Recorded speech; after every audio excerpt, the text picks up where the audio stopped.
Hey guys, Teq here, bringing another Dragon Ball Z Dokkan battle video. And so tomorrow we have a few different things coming out on Global. So we're going to talk about those here today, talk about the units, talk about the missions and the events. And then of course we will be live tomorrow morning for the Dokkan early stream in order to actually do all of this stuff as it comes out. So by the time this video goes up, I'll probably actually put it up at 7:30 p.m. because then that's good timing for if you're watching this video as soon as it goes up, the events will be coming out literally 12 hours after this video. So if you're seeing this as it goes live straight away, 12 hours from now, all of these events will go live over on the global side. So we're going to get the Super Saiyan 3 Gotenks Super Eza. We've got the new Dragon Ball story, which is the Resurrection of F event revamp. We end up with a support memory and a free-to-play Krillin from this event.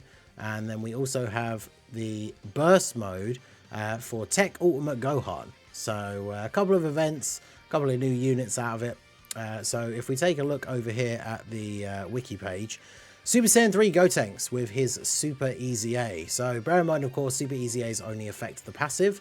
But here's a unit that I think he was the first character to be like this, right? Where he has multiple supers depending on the amount of ki you get. So the 9 to 10 ki is the Ghost Kamikaze, 11 ki is the Boo Boo Volleyball attack, and then at 12 ki is the Super Ghost Kamikaze. But the 11 ki is by far the strongest one, right? The 9 to 10 ki raises attack for 1 turn, does immense damage. And the 12 ki does supreme damage. So the 12 ki is weaker than the 9 to 10 ki. But then the 11 ki massively raises attack for 1 turn and does immense damage. So 11 ki is ideally what you're trying to go for Gotenks pretty much every single time. And when we look at his passive, he gets a start of turn defense, attack and defense 150. He gets an additional 200 attack and 100% defense when performing a super. So pretty big buffs. He gives super class allies 33% defense and extreme class allies 33% attack for 3 turns from the start of the turn. So with some mixed teams like Majin Buu Saga, where you've got a bunch of crazy like Buu units running around, even on like the Super Saiyan 3 team, for example, with physical Rose, like him giving extreme allies an attack buff is certainly kind of interesting. And it lasts for 3 turns. So if he appears on turn 1, even if your only extreme unit in the team is in slot 7, they still get that buff on their first turn, which is kind of cool. So then they get an additional attack and defense 100% when ki is 11 or less. So another reason why you want to be going for that 11 ki. It's going to make the 12 ki look even weaker in comparison to the other ones because you're not getting that 100% attack, as well as the modifiers on the super attack effect itself being lower because it's only supreme and there's no attack raising. But you're getting an extra 100% attack and defense if ki is 11 or less. Then you get an additional attack and defense 50 up to 150 with each attack performed. Chance to crit and damage reduction of 50% within the turn when ki is 11. So again, another reason why you want to aim for 11, right? Built-in crit chance, built-in damage reduction. And all allies attacking in the same turn acquired ki. So basically just means everyone's picked up their ki and he has 11 ki. Which means technically he would get the damage reduction if he was in slot 1. Although of course he does get a big defense bump on super, so he's not really a slot 1 unit. Although of course he also has a high chance to dodge, as well as an additional chance to dodge 33% when performing a super attack when ki is 12. So I believe the way this is worded, because there is a break here, it's not related to this, right?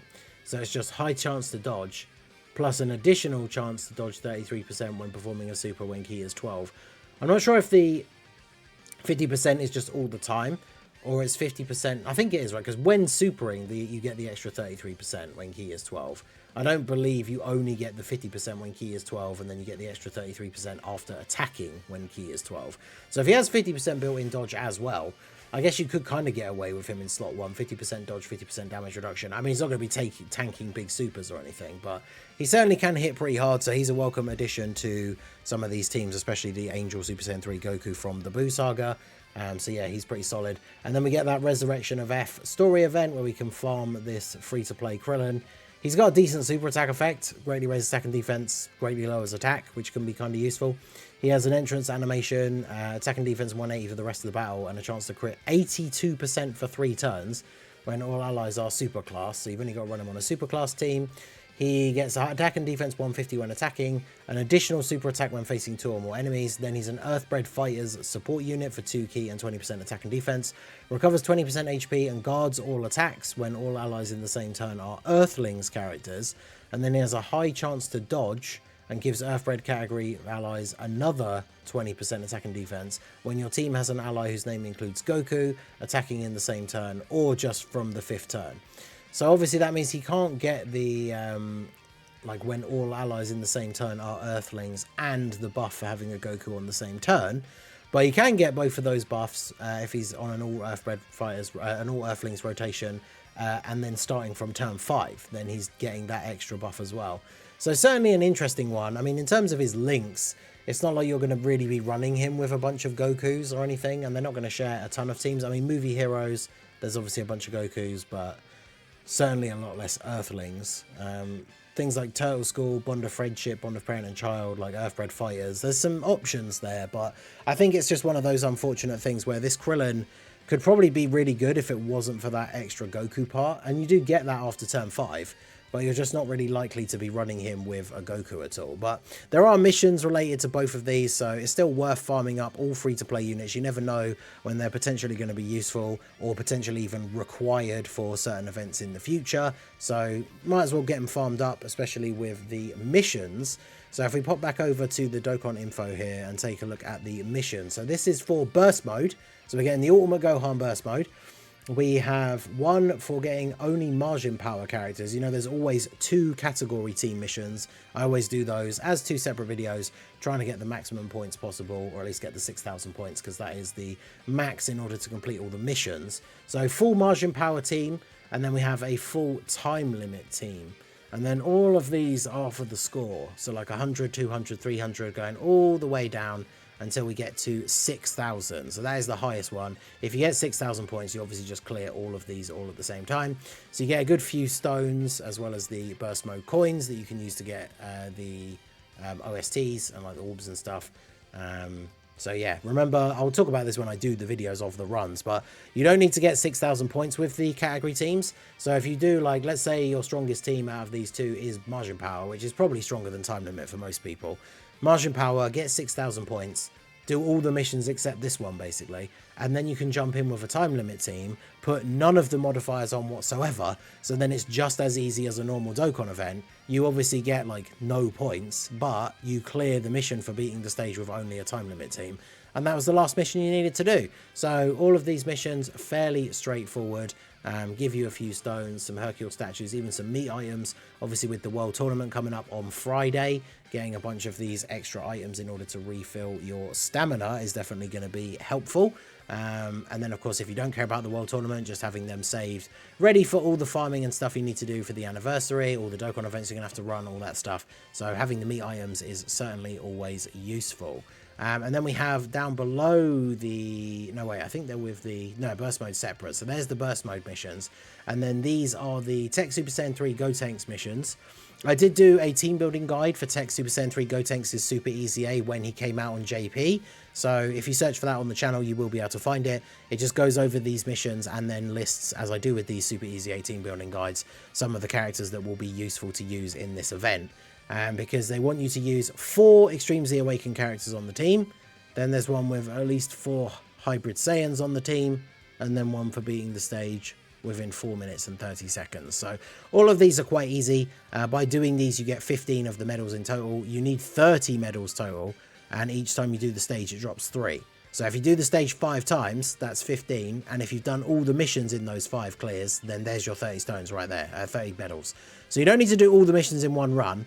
But ideally, you want to have done all the missions by the time you've done the stage 5 times, because that is then bang on. You've got 30 medals and you don't have to do any extra attempts. And then these are the missions for the Resurrection of F story event. These ones, when they do the DB story event, it's always kind of annoying because you have to go in and out of the menu and keep checking unless you note it down somewhere. But basically, by beating each of the stages with characters from either specific categories or with a specific link, you beat the missions for the stages to unlock the support memory. Clearing all the stages on Z Hard once gives you a free copy of the Krillin, and normal gives you a stone. Clear all the stages, get a couple of stones. Get Krillin up to SA10, gets you another stone. So I mean, you know, like I say, might as well get him farmed up. Even if you don't bother farming the extra 4 copies and spending orbs on him, get him to SA10, get all the rewards, the stones, and the support memory.